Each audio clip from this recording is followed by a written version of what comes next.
with the meeting. I'm not sure if we have if anyone has called in since we took a break. Anybody new on the phone? Terry, this is Erica Gray. You know what would be helpful is if when people are speaking, we know who's speaking. So if people could identify themselves, that'd be great. And if I'm not mistaken, is it *6 to mute myself? I'm not 100% sure. Yes, it is. Want to do a test run? Okay. I'll go ahead and try it now. Can you hear me? Yeah, I can still hear you. I guess it doesn't work. Maybe Mute off. Yeah, that's not an instruction I had offered. Do you know when people call in? Is it *6. Erica thought it was *6. It is *6. Mute. *6. It is *6. I don't know. It didn't work, so we'll make sure before. The instruction we have there. Oh, yeah, let's see. Just a minute, yeah. If the notice, they can do it. This is for her, though. Yeah, but You got work? Mute on.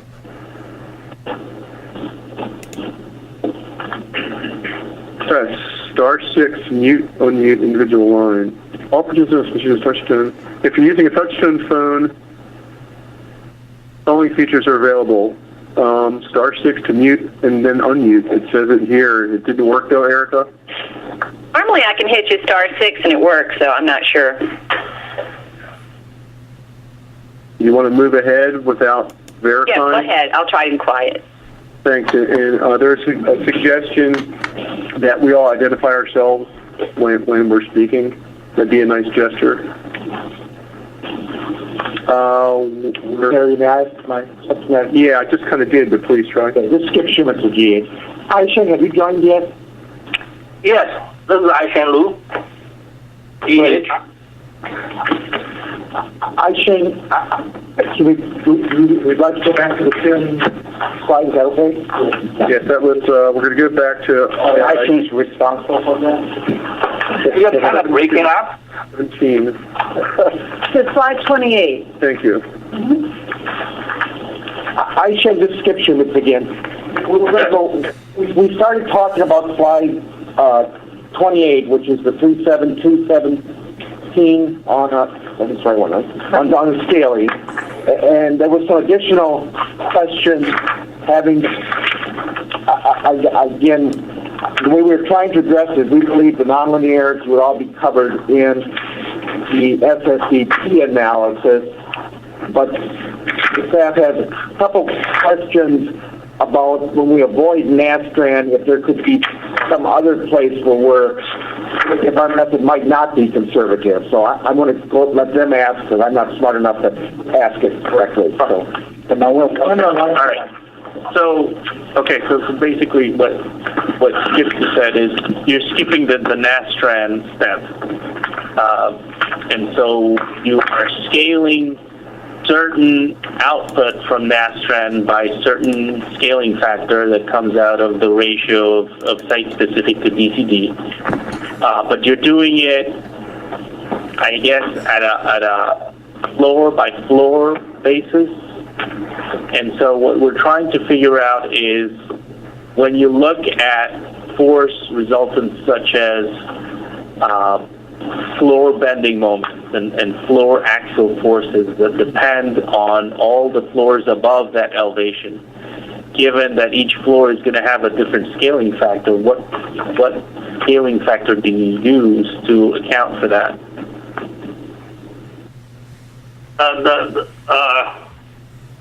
First of all, the scaling factor, yes, they are indeed, derived from the force and moments accelerations calculated from IC directly. They are compared to those from the DCD. So those force and moment accelerations, they already have those kind of accumulation effect built in, because those are the calculated results from the stick model. So we are indeed using those distribution, the shear distribution and moment distribution along the height and determine corresponding scale factor floor by floor. So then then we apply the existing evaluation for certain structures. We have used a larger scale factor along the entire height. So that's the most conservative approach. To address this REI, as we propose here is that we will do it more. We will involve the SSDP in such a way that the dependencies among various loading components will be addressed. So that should resolve Steph's comments on this nonlinearity. So that's our overall approach. I think this is James Su. I understand what you said with respect to your approach, and that's also consistent with the meaning provided to us so far. However, the staff's concern is really about the demand, the eventual use in the design that is based on a Nastran detailed finite element model, not the stick model, right? So how do you translate that scale factor from stick model to Nastran model, the Schwarzkopf approach? Yes, Jim, I understand your concern exactly. Okay, I'm not going through the Nastran step, the intermediate step. Rather than instead we jump into the SSD directly. Really, I would say it's another level of simplification. I think that's no argument in that, but we recognize that part of simplification. That's why that in the original calculation, we elected to use the most conservative scale factor.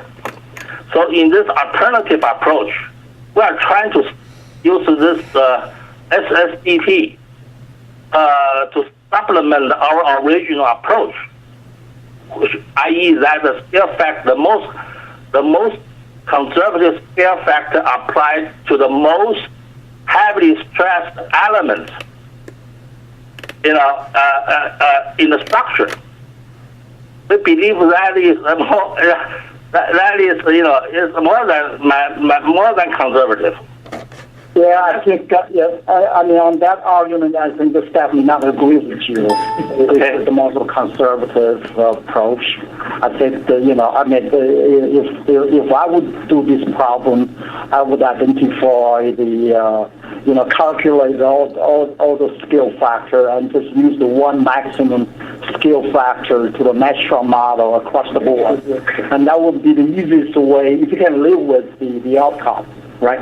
If you cannot live with the outcome, the alternative I would do would be, use the scale factor at their level, and then you basically translate them into the demand of the stick model and apply to Nastran model to rerun the Nastran model, and then compare the demand at the structural element level. And that I would do. If I approach this problem, that would be the things I would do. But obviously, you have a different approach, and if you think that is the most conservative, you need to demonstrate that the staff may not agree. We have our perspective is at different level. It's a cumulative effect, and the effect, especially has plus and minus. Okay, it's much more complicated than the just simple, work at the stick model level, and then you interpret that would be the same effect or conservative effect on the Nastran. response, and that's I think our disagreement. That's basically, This is even, if I may reiterate, just to make clear, you say using a one scaling factor for the whole structure. right, because one-to-one correspondence. That by one. that will maintain integrity of the Metron analysis. And basically, there's a one scale factor come out of the stick model and applied to the Metron model based on the linearity assumption across the board. Right. So you don't modify. I mean, you don't modify the characteristics of the Metron model. Okay, you basically just scale up down with one factor. But when you say one factor is for everything, Level mass of whatever the highest maximum factor for everything, for bending and everything. The whole stress analysis results are scaled by one number. Then But you can deal with it. if you can live with it. That's pretty much we have done. That's pretty much we have done. Maybe I'm missing something, but it is that's the approach we have done for some structures which we use overall. We just use one factor for the entire structure. That's what Because basically that lacking because the stress was calculated from that. that's complicated the another question. This applies to the structure, not, for example, local out-of-plane bending, because some of the oscillators, the loads go really, really high, and I don't think they will translate to let's say shear walls. That's true. If you're looking at an individual slab or an individual... Right. So when you're looking at a scale factor, we are looking for first the global, and then we address the local. Yeah, but when you're looking at an individual wall and an individual slab, you're not using NASRAN. You're doing something different. Exactly. And so you don't need to rely on the NASRAN analysis to solve that problem, right? So what you're saying would be okay. Yeah, I just want information for that. I think the concern that we have is that by bypassing the NASRAN analysis and sort of like scaling different results by a different factor, it's just confusing, and it's not clear that you're always going to be conservative relative to scaling by one number. But when you actually start looking at the hand calculations, so for like localized types of stress results, stress checks, I mean, that's a different story, right? Okay, we will try. We understand your concern. okay. Thank you very much. So Thanks. you are in the parking lot, right? Yeah, the cleanest way of doing it. It's good discussion.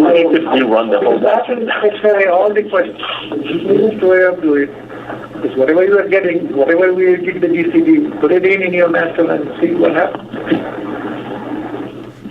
Their interactions. Okay. What I'm saying is that's the most cleanest approach. But you are agreeing that, and we understand that, and I think what I heard you say is that you do agree that there is this other option rather than using NASTRAN, right? Exactly. Yeah, that's right. Let's see if I understood it correctly. And to paraphrase what Jim said a few minutes ago, you have two scenarios. Like on one end, you redo the NASTRAN analysis for the site-specific loads and continue that path. That's what Adam just said. That's the cleanest way. The other one is don't mess around with the NASTRAN. Get one scale factor from the stick model, one for everything, and use that scaling factor times the NASTRAN results to do your SSPD stress check. I mean, that's the other end. I think exceptions for some local areas. Exactly, yeah. Now, you're saying that you're doing somewhere in between the two. It's just not clear to us that it's always going to be conservative. Right. And that was Manuel speaking. Oh, yeah, Manuel Miranda from the Sorry. Thanks for trying. Does that leave us in a position, or leave you in a position where you would you would draft a response, submit a response based on the feedback you've gotten, take a stab at it with all due respect, or do we need further discussion at some point? Thank you, Perry, for asking. So we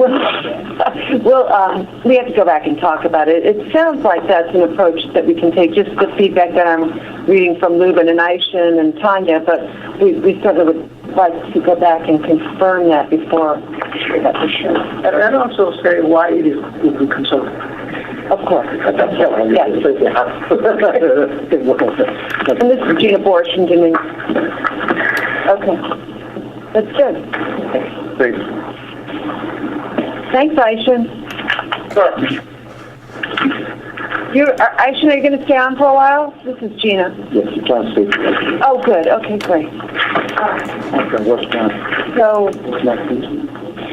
Next one, I don't know which one it is. Let's see. we talked about 19, the methodology. And then I think we're skipping 18, 20, and 21 to cover when the mechanical branch is here. 18, 20, 21? Yeah. Yeah, we have, Oh, you want to cover that? we're coming back to it, right? We're not skipping it. We're skipping it for now. Yeah, and Dennis, you all may be covering it if the branch chief doesn't show up. We'll still defer till later. Make that decision. If you'd like to cover this, that period, this is Gina.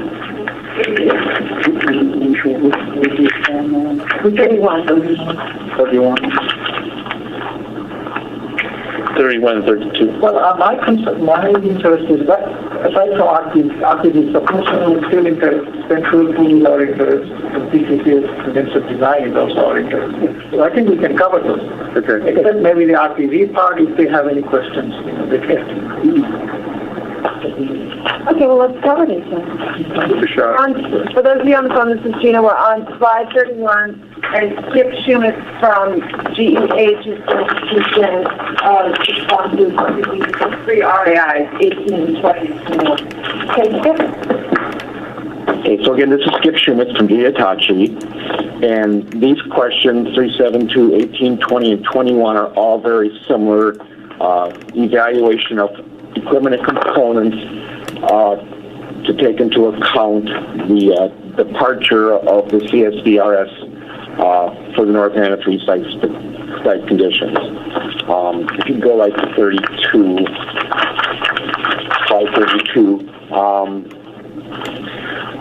again, the first 3 bullets are just re-emphasizing the ITAC that we had put in to do this, and the staff was pretty clear last time that they consider this confirmatory ITAC, and they expect to see in the FSAR an analysis for any component, and again, it was clear last time that wasn't necessarily just these components, but any component that we displayed the design, seismic design in the DCD, they wanted to see some type of analysis to show that was either bounding or what the other solution was. So we understand that. So the last bullet is trying to address, that's the way we're going to address it. We're going to do whatever analysis for any components that we displayed in the DCD and show the comparisons in the FSAR. So I think that's, I'm summarizing it pretty close, and again, the Chapter 19 question on seismic margin analysis is very similar, so it's our answer. So again, that's just some question. I think we understand it. We've got some work to do, and when we get to the summary, we'll show in our plan where that is. So yeah. One other thing, the RTD table that you provided us, it did not include the actual. Now, I didn't understand. The DCD, there was some actual representation. Okay. But in the SFAR table, you did not provide the actual. You provide the site-specific other laws. Yeah, I can show you the table, like specific, exactly what Manus is referring to. It's table 3.7.2 209 in the FSAR, and I have a printout of that table as it currently stands and the corresponding table in the DCD. And there's a column that's missing. And that's what we wanted to ask about. I can give it to you. No, I should have that, huh? Well, I mean, I won't give it to you. I'll point it out and I'll show it to you. Exactly. Just say the number once more, and I'll have the... Table 3.72-209, as its title is Ratios of Enveloping Seismic Loads RPV. There's a Part A and a Part B. The Part A, which has the site-specific output, and then the Part B, which has the ratio of the site-specific output relative to the DCD. And you need to see the RPD axial loads also. Yeah, and so those only have columns for shear and moment. But if you look at the DCD, the corresponding table in the DCD, it has, in addition to shear and moment, it has axial force. So that's what's missing. I've got it. Gina's got it, and I'm pretty sure Tanya's got it. Very high exceedances. Yeah, very high exceedances. Yeah, 200 something. Yeah, no. Actually, it's like 300. We understand. Very high. Okay, yeah, I really understand. You look at 3G, whatever is there, physics impact, we need to have it to make any finding, okay, on this license. We need to have that. Now, one question I have, do you have something to do with the lateral, up above in the RPV, there is a support, another support, right, lateral support? Yes. That is also shown in the 3G? I don't know. I'm not sure. I It is connected to something there in the structure. It's like those Yeah. Now, as far as RPV, as I understand, you will do a time history analysis and what has been done there. I exactly don't know, in the DCD, what information there is. I have no idea. So that's what the mechanical people might shed some light. I have personally have not reviewed that. Again, my understanding is this was displayed in the DCD or the topical reports referenced in the DCD. Okay. Those are the ones we needed to address. Should be there for making it fine. Okay. Let me follow up on that. Well, we've got just said the topical reports, right? Like, what comes to mind, to me at least, is the PCPS report. It has a lot of technical information and analysis and all that. Yes. And part of that is seismic. Yes. The same thing with the racks. I think there's some detailed things on racks that, yes, we understand. Yes. So it was all displayed, so those have detailed analysis done, yes. Yeah, so the question is, like, you're going to issue a supplement to those reports, or these are going to be just conclusions that are going to be presented as part of the RAI response, or how's that going to work? I'm not sure I have the details of how we're going to present it. We've gotten the schedule of getting the analysis done, but I'm not sure of how to actually present it. Obviously, Imagine between the mean and the GE. Yeah, how we have another separate report, rather than not touching the DCD. Yeah, like a supplement to the original report. Yeah. Just another one. Just another reference. In line with the way that we did the departure, because we're still crediting everything done to CSCRS, we will still credit that topical report that's already been issued for the DCD, so most likely we will supplement it with the North Anna. Okay, yeah, that's fine. Okay. That was Patricia Campbell for those of you who have. And the other question I have is like ITEC. Now the DCD and the ITEC. You said that you get ITEC for site-specific verification. Do you need a site-specific ITEC for that? Or? Again, for the North Anna, let's say it's a PCCS and I need an instruction response spectrum test floor to analyze it. Again, that's kind of why we wanted to go over the departure to tie to this. The intent would be is we would analyze that component to the instruction response spectrum system for the DCD or the seismic report that was done for the DCD. And again, for the North Anna 3 site-specific seismic instruction response spectrum that was developed.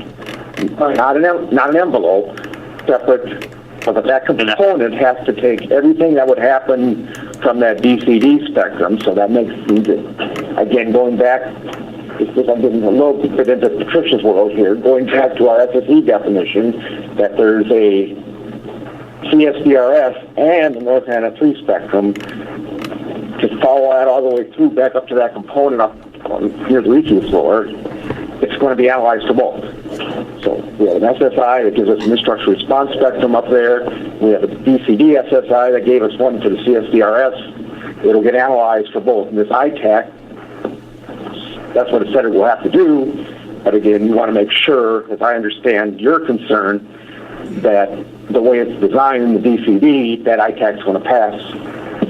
Yeah, I guess that to close the loop, the DCD has an ITAC. You're going to, per that DCD ITAC, you only look at the DCD input. No? No. Because of the way, that's not. because of the way we redefine the SSE for North Anna, that now makes the DCD ITAC the way they're written work properly for North Anna. Okay, good. So those are those first slides we skipped. Okay, maybe we'll revisit this. And once they do two separate analysis, that makes sure that the drawing is still valid for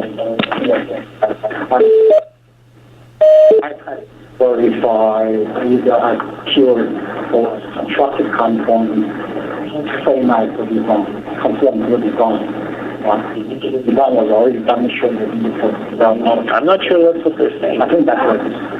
Okay, this is Patricia Campbell. Just to make sure you understand, when the license is issued, the ITAC will be part of the license, and as the exemption for Tier 1 is stated, it redefines the SSE so that it covers both the CSDRS and the Unit 3 exceed. So everything that's part of the North End ITAC, which includes the DCD ITAC merged into the license and the site-specific ITAC, all of those will be done using that new definition for the sizing around those. And so you will be changing that part of the Tier 1 also. That's the exemption. That's the exemption, yeah. Part 10. So it's a redefinition and it applies throughout Tier 1. So that's how it's worded. Okay, now actually, if you are interested, how it will be related to GMRS?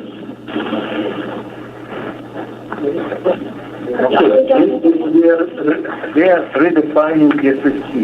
My question is how exactly they want to redefine SSC and how it will relate to GMRS in this case.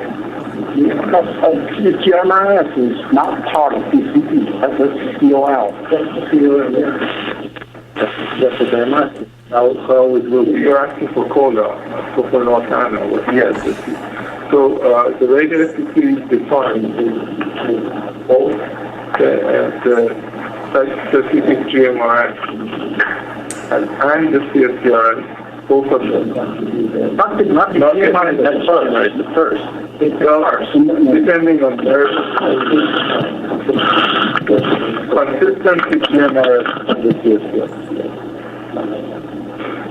So your SSC would be exceeded if you have an event that exceeds either the CSDRS, exceeds it at some frequency, or it exceeds the specific GMRS or FAIRS, depending on the measurement, at any frequency. Then you have an SSE exceed.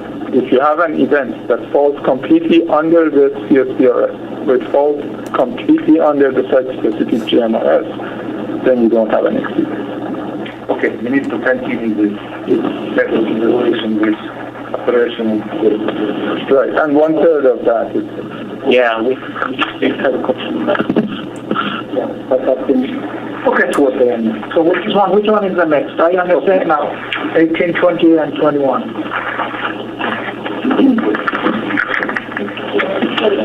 22, and this is what, and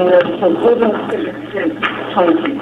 In this question, we will ask for clarifications to confirm if the food program site-specific design is actually responsible for the health of all locations within the three buildings. Item B of this question was to confirm if the envelope of site-specific design is actually responsible and corresponding design plan, design basis is actually responsible are used for